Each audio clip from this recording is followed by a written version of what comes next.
Assalamualaikum warahmatullahi wabarakatuh. Kami dari kelompok 8 yang beranggotakan Bapak Imam Susmoro, Bapak Toibin, Bapak Rosidin, dan saya sendiri Ahmad Jalil Jayanto akan menyampaikan hasil diskusi kelompok kami mengenai peran kepemimpinan pendidikan dalam menghadapi perubahan. Latar belakang, menurut Abdul Aziz Wahab, sebuah organisasi akan senantiasa mengalami pasang surut dalam kehidupannya. Ada organisasi yang berkembang dengan pesat dalam era perubahan, namun banyak pula organisasi yang tidak dapat berkembang. Dari berbagai pengalaman dan teori organisasi dipahami ada banyak faktor yang mempengaruhi perkembangan sebuah organisasi, diantaranya adalah kepemimpinan. Di sini perubahan maknanya adalah mendorong seseorang mengubah sesuatu menjadi berbeda dari sebelumnya. Lalu ada faktor pendorong yang pertama perubahan teknologi. Semakin maju teknologi akan mendorong organisasi untuk berubah. Lalu ada persaingan yang semakin ketat, lalu ada tuntutan pelanggan yang semakin banyak, semakin perfect, lalu ada profil demografis dari beberapa negara yang berbeda, lalu ada privatisasi bisnis yang semakin meluas seperti monopoli, seperti itu. Lalu ada resistensi perubahan, yaitu sikap negatif terhadap perubahan yang menghalangi sebuah perubahan itu sendiri. Ada solusinya dari resistensi perubahan, yaitu dengan pendidikan, keterlibatan, fasilitas, negosiasi, manipulasi, dan yang terakhir adalah dengan paksaan. Nah, di sini ada model perubahan menurut Lewin. Yang pertama unfreezing. Di situ berarti unfreezing adalah proses dilakukan adalah memulai mencairkan keadaan dan penyadaran kepada karyawan tentang kebutuhan untuk berubah dan bersiap-siap untuk menghadapinya. Lalu ada moving. Moving dimulai dari mempersiapkan segala sesuatu dari mendukung kelancaran proyek perubahan itu sendiri. Lalu ada refreezing. Pada proses ini yang dilakukan adalah tidak membuka peluang kepada karyawan untuk melaksanakan pekerjaannya dengan cara-cara terdahulu atau dengan cara-cara yang baru. Lalu ada pendekatan menurut Harold J. Levitt, yaitu pendekatan struktur organisasi menyangkut modifikasi dan pengaturan sistem internal seperti acuan kerja, ukuran, dan komposisi kelompok kerja, dan lain-lain. Lalu ada pendekatan teknologi. Di sini teknologi berarti meningkatkan efisiensi sehubungan dengan perubahan teknologi. Ada kalanya perubahan yang dilakukan ternyata tidak cocok dengan struktur organisasi, jadi harus menyesuaikan. Lalu ada pendekatan orang, bermaksud untuk mengubah secara langsung perilaku karyawan melalui pemusatan dan keterampilan sikap, persepsi, dan pengharapan mereka sehingga dapat melaksanakan tugas dengan efektif. Lalu ada memimpin perubahan. Ada di sini memimpin perubahan ada idealis influence. Lalu ada individualis consideration, lalu ada intellectual stimulation.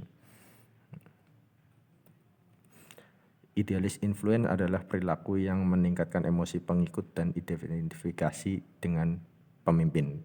Lalu individualis consideration adalah pemberian dukungan, dorongan, dan bimbingan kepada pengikut. Lalu intellectual stimulation, perilaku yang meningkatkan kesadaran pengikut terhadap permasalahan-permasalahan yang mempengaruhi pengikut untuk melihat permasalahan dengan perspektif yang baru. Lalu ada perubahan organisasi dan tuntutan perubahan dalam pendidikan. Perubahan organisasi yaitu penyesuaian diri dari suatu organisasi yang dilakukan secara dinamis dan positif dengan tujuan untuk menjaga keberlangsungan organisasi tersebut. Lalu ada tuntutan perubahan dalam pendidikan. Yang pertama, menuju keunggulan di bidang pendidikan. Yang kedua, pembentukan karakter bangsa. Yang ketiga, penguasaan ilmu, pengetahuan, dan teknologi. Lalu yang keempat, perlu memperkokoh integrasi bangsa.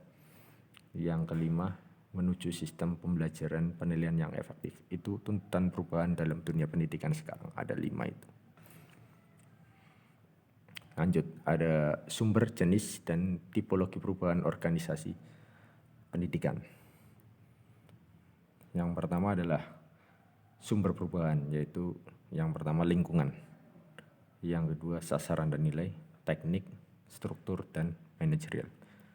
Lingkungan, perubahan organisasi seringkali dipengaruhi oleh perubahan lingkungan. Lalu ada sasaran dinilai, dorongan lain untuk perubahan datang dari modifikasi sasaran organisasi. Perubahan nilai juga penting karena menyebabkan perubahan sasaran. Lalu ada teknik, jelas merupakan suatu sumber perubahan organisasi. Perubahan teknik meliputi bentuk dan fungsi suatu produk atau jasa.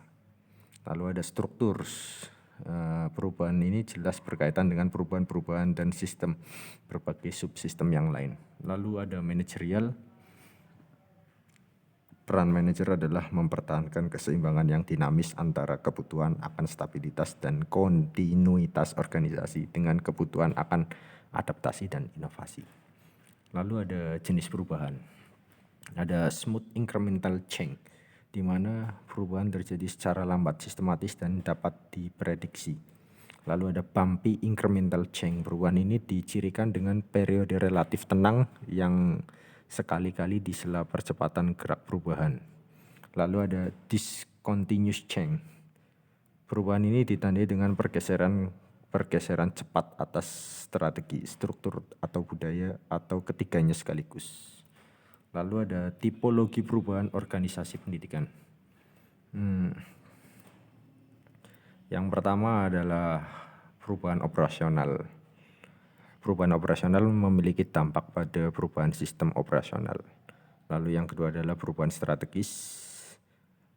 Perubahan ini memiliki dampak yang luas dan memerlukan dukungan dari berbagai pihak yang ada dalam organisasi. Manajemen perubahan dalam lingkungan pendidikan. Di sini ada power, kekuatan, power kekuasaan. Penerapan kekuasaan untuk membawa perubahan memberikan implikasi atas penggunaan paksaan. Dengan menggunakan kekuasaan, seorang manajer dapat memaksa non-manajer guna mengubah arah seperti yang diinginkan manajer itu sendiri. Lalu ada alasan, reason. Seorang pemimpin menggunakan alternatif ini dengan mengemukakan alasan-alasan yang tepat tentang mengapa organisasi harus berubah dan mengapa organisasi harus dikembangkan. Lalu ada pendidikan kembali atau re-education, pendidikan poros tengah, didasarkan pada pendidikan kembali untuk memperbaiki fungsi organisasi. Lalu strategi kepala sekolah dalam manajemen perubahan pada lingkungan organisasi pendidikan.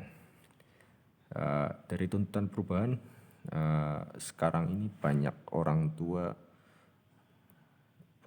tua melihat bahwa prestasi siswa ada dilihat dari akademiknya.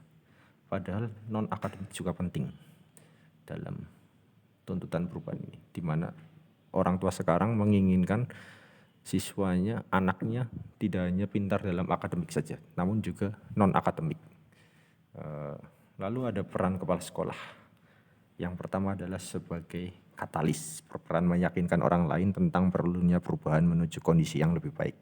Yang kedua adalah solution giver, untuk mengingatkan akan tujuan akhir dan perubahan yang dilaksanakan. Lalu ada visioner, kepala sekolah dalam melakukan perubahan selalu berfokus pada visi. Lalu ada proses helper, berperan membantu kelancaran proses perubahan, terutama dalam menyelesaikan masalah yang muncul dan membina hubungan antara pihak-pihak terkait. Kiranya itu yang dapat kami sampaikan dari kelompok 8. Kami akhiri. Wassalamualaikum warahmatullahi wabarakatuh.